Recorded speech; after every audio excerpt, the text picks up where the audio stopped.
Ever since I was a young boy, I was enamored with the ocean and everything to do with it, from ships to marine life, which is why I was especially intrigued to hear about the OceanGate incident this year. As someone who loves the ocean and as someone who's a budding aerospace engineer, I think it's important to look at the technical aspects of what went wrong and what we can do to fix this in the future. Now we're going to take a deep dive, pardon the pun. So, for context, the incident occurred this year on June 18th, and initially, the media portrayed the possibility that these people were alive on the submersible, but they were running out of oxygen and they had simply lost communications. But as we came to find out later, what had really happened was that the submersible imploded within a millisecond. The five souls on board were Stockton Rush, who was the CEO of OceanGate Expeditions, oceanographer Paul Henry Narjolet, British billionaire Hamish Harding, Pakistani British billionaire Shahzada Dawood, and his 19-year-old son Suleiman Dawood. Their deaths were instantaneous, within a millisecond, which is far too quick for them to have even registered that anything had gone wrong. So to look at the specifications of this submersible, it was 6.7 meters in length, with a mass of 10,432 kilograms. There were three primary materials used in the design of this submersible, namely carbon fiber for the hull, titanium for each of the hemispheres at each end of the submersible, one of which was used as a hatch for the occupants to enter and exit, and the porthole, which was used to view the wreck of the Titanic on previous dives, was made of acrylic. And the submersible carried 96 hours of life support in the form of oxygen. Now, as aerospace engineers, we know and understand that titanium is an excellent material for our applications because it is very hard and very lightweight. It is also good for marine applications, as can be seen with submarines and submersibles. As a matter of fact, the aerospace specification materials lists titanium's compressive yield strength as 970 megapascals for a 90% weight titanium alloy. And there's also a stress strain curve for typical titanium alloys, you can see on the right.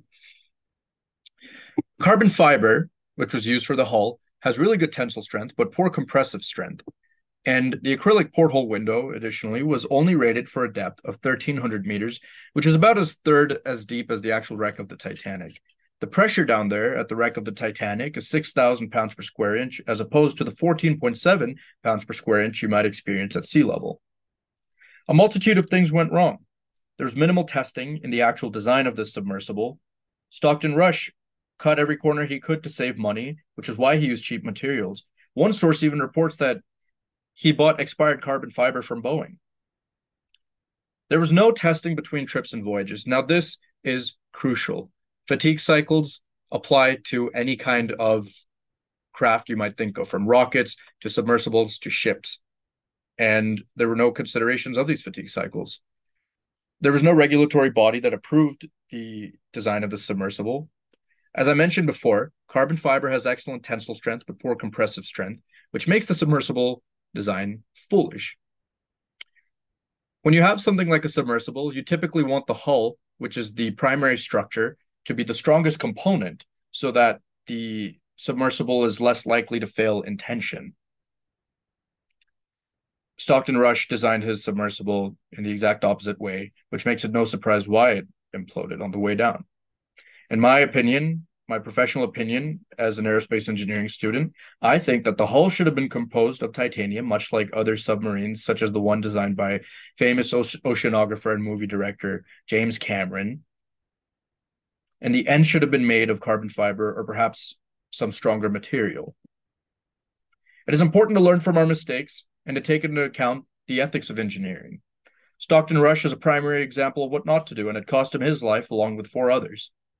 He decided to create a submersible as cheap as he could and showed little to no regard for his own safety as well as the safety of others, in an act of hubris.